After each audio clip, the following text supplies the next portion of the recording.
미리미리 혈압 관리, 혈당 관리 철저히 해야 될 것 같습니다. 그러면 구체적으로 어떻게 해야 되는지 한번 살펴볼게요.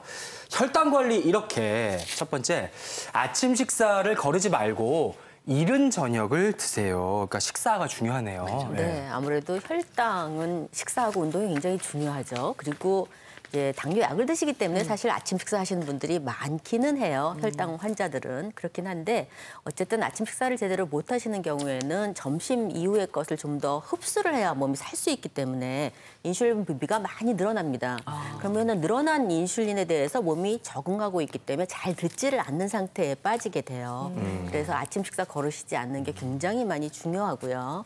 그러시고 특히 저녁 식사 같은 경우는 보통 6시 이전에 6시쯤까지 식사하시는 경우가 8시 이후에 식사하시는 것보다 혈당이 좀 오르내리고 새벽에 그러는 게 적다고 하거든요. 그래서 아침당 잡기가 쉽다는 거죠.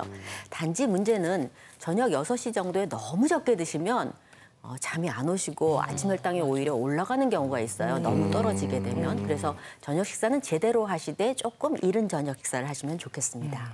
저도 실제 다이어트를 해보니까 이게 뭐 굶거나 막 조금씩 먹는 것보다 하루 3끼 규칙적으로 먹는 게 좀 효과가 있는 것 같더라고요. 네. 좀 어떻게 먹으면 좀 더 도움이 될까요, 교수님? 맞습니다. 이제 혈당이나 혈압 조절에 있어서는 우선 2끼 드시는 것보다는 3끼 드시는 게. 또 나이가 드시면은 3끼를 드시더라도 이제 마른 반찬에 김치 나물 그렇게 가볍게 드시게 되면서 좀 부족하게 되는 경우가 많아요. 그렇죠. 네.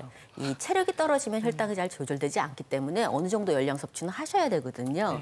그래서 3번보다 내가 조금밖에 못 먹는다. 그러면 2번 정도 아침과 점심 사이, 점심과 저녁 사이에 간식을 드시는 것도 저희가 권하고 있고요. 2번째로는 아무래도 혈압은 소금 섭취가 굉장히 중요하고요.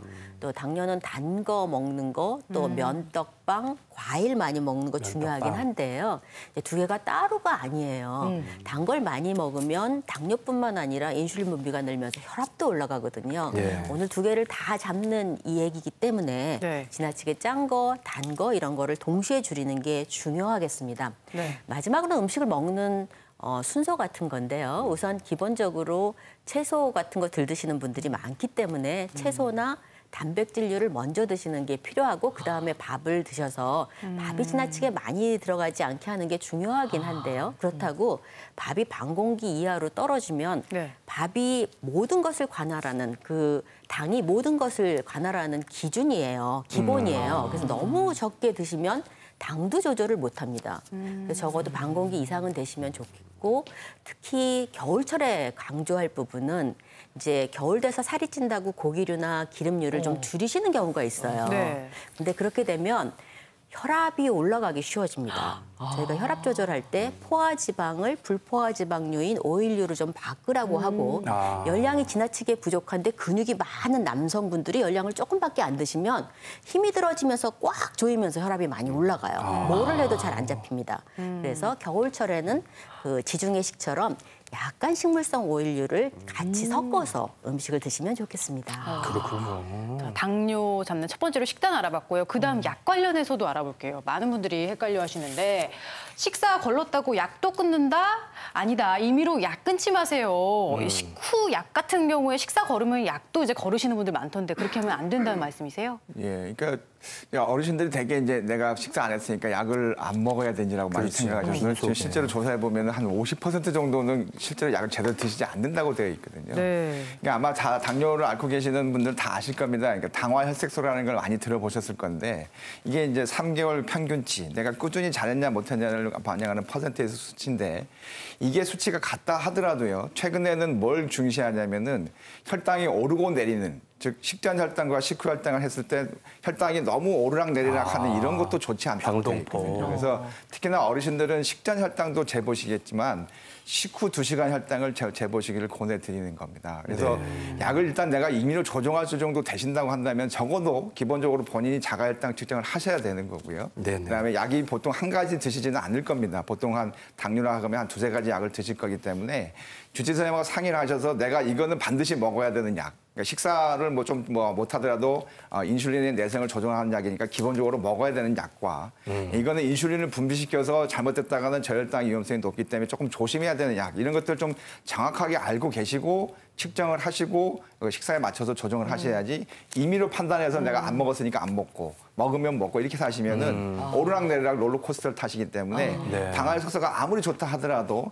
혈관이라든지 신경의 합병증의 위험성은 여전히 높겠습니다. 그렇군요. 또 복약만큼이나 중요한 게 운동인데요. 한번 짚어볼까요? 공복 운동은 금물이고요. 식후 30분에서 1시간 후에 운동을 하는 게 좋다. 근데 운동을 열심히 하셨는데 오히려 운동하고 나면 혈당이 더 올라요. 이런 분들도 계시더라고요. 네네. 뭐 왜 그런 거예요? 예. 보통은 이제 그런 경우가 대표적인 경우는 그러니까 공복 상태에서 너무 심하게 운동을 할 경우입니다. 그러니까 우리 이제 이미 이제 뭐 그러니까 일반적인 정상적인 사람들은 우리가 인슐린과 글루카곤, 그러니까 인슐린은 혈당을 낮추는 거고 글루카곤이 혈당을 높이는 그런 균형을 맞춰져 있기 때문에 크게 문제가 없지만 이미 인슐린 주사를 맞고 있거나 약을 드시고 계시는 경우는 이게 원활치가 않거든요. 그래서 운동을 너무 극심하게 해버리시면 혈당이 너무 떨어지기 때문에 예. 내가 살기 위해서 오히려 혈당을 올리는 글루카곤 호르몬이 나와버리는 것이죠. 그러니까 오히려 운동했더니 더 올라간다. 그러시면 내가 하고 있는 운동 자체가 너무 시기가 안 맞는 것과 그다음에 너무 지나치다는 것도 생각을 해보셔야 됩니다. 네. 그래서 당뇨병 환자한테는 가능하면 그러니까 식후에 운동하시기를 권하거든요. 그래서 어느 정도 소화가 된 다음에, 그러니까 식후 한 30분에서 1시간 정도의 운동을 시작해서 식후 2시간까지 해서 좀 운동을 끝내는 걸로. 그리고 근력 운동과 유산소 운동을 좀 같이 겸하시게끔 그렇게 권장하는 이유가 여기에 있겠습니다. 네. 자, 혈당관리법 이어서 혈압관리법으로 넘어가 네. 볼게요. 자, 이렇게 하세요. 첫 번째는 외출할 때 따뜻하게 입으시고 그리고 혈압을 규칙적으로 재는 것도 중요하다고요. 박 교수님. 네. 아무래도 이제 추우면 외출할 때 잘 입으시는 게 보통 일상적인 일이긴 한데 가깝게 바깥에 나가실 때는 그냥 조금 가볍게 입고 나가시는 적이 있거든요. 네. 그래서 그거 주의하실 필요가 있고요. 그리고 한파가 3, 4일 지난 다음에 날씨가 좀 따뜻했던 날 이런 날 뇌혈관 질환이 많이 생겨요. 아, 그래요? 그래서 막 조이고 있다가 그다음에 딱 풀릴 때 혈압을 잘 못 잡으면서 문제가 되는 경우가 있어서 한파 이후에 외출이나 이런 걸 몰아하시는 거, 그래서 과로를 하시는 거는 피하시는 게 좋겠고요. 말씀하신 것처럼 혈압은 사실 일중 변동도 있고 매일매일의 좀 변동이 있어요. 근데 그게 좀 지나치면 결과적으로 올라가고 심내혈관 질환 위험이 올라갈 거라고 생각을 하거든요. 그래서 하루에 이제 혈압 변동 폭이 한 10에서 14 이상이 되면 그러면은 조금 더 위험이 증가한다고 하니까 그런 게 일정하게 유지될 수 있도록 겨울에 규칙적인 생활을 하시는 게 중요하겠습니다. 네. 그리고 혈압은 어느 정도 간격으로 재면 좋을까요? 보통 오전하고 오후에 혈압을 재시게 하는데요. 네. 그러니까 식사 이전에 일어나서 1시간 이전에 화장실 갔다 오신 나서 재는 게 일반적이고요. 혈압약 복용하기 전에 당연히 재셔야 되고요.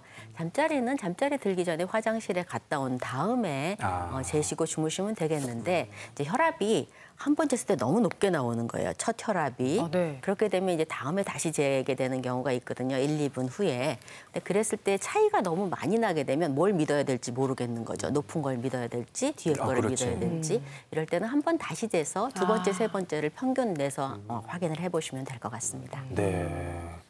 이렇게 알려주신 방법으로 네, 재고 나면은 꼭 확인해야 될 확인해야 것들이 되죠. 또 네. 있다면서요, 교수님. 네, 그렇습니다. 이제 일반적으로 쟀을 때 얼마 정도 되면 좋겠느냐 하는 게 기본적으로 어느 계절이건 어느 병이 있건 140과 90에 맞추도록 되어 있습니다. 근데 이제 집에서 재시게 되면 5 정도 낮춰서 생각을 하셔야 되기 때문에 135에 85 정도로 생각을 하시면 좋을 것 같고요.